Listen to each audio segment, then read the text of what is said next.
Magandang umaga po. Ngayon po ay magluluto po ako ng sinigang na bango sa sampalok. Ito po ang sangkap ko. Ito po.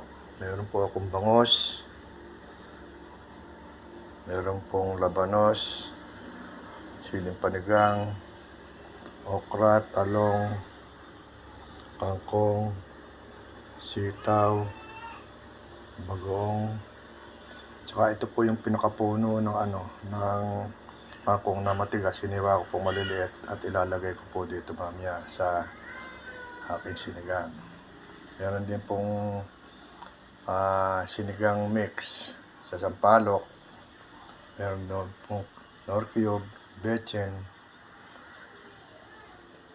Yung pong gabi,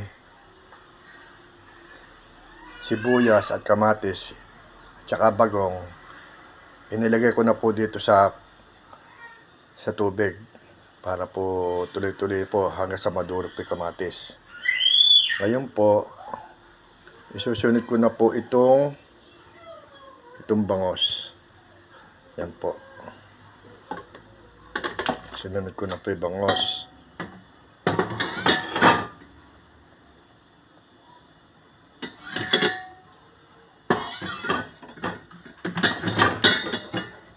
Pasensya na po kayo kung medyo maingay. Yan po. Tapos isusunod ko na po itong pinakatunod noong kangkong. Ito po yung matigas na parte ng kangkong na gawing puno. Masarap po ito. Yan. Dagdag din po ito sa gulay. Lalambot po ito kasi inuna ko po yung gabi. Tsaka po itong ang sibuyas, kamatis, tsaka po itong kaya wala pong tapon sa akin. Tapos po, isusunod ko na po itong labanos.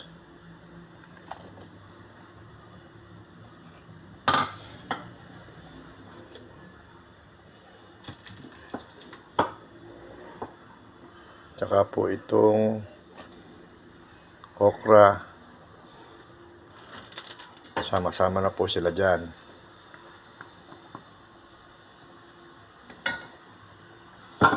Lalagay ko na rin po yung sitaw.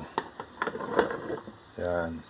Kasi po dyan, yung gabi, matagal po yun.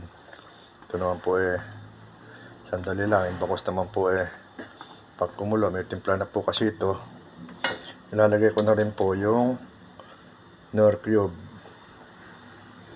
Tsaka po konting bechin.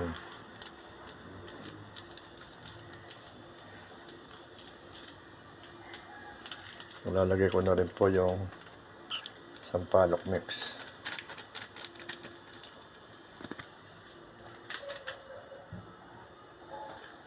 Yan po. May bagong na po yan. Ilalagay ko na po yung bagong. Dadagdagan ko na lang po mamaya pagka po depende po sa alat. O sige po, mamaya ko na lang po itutuloy.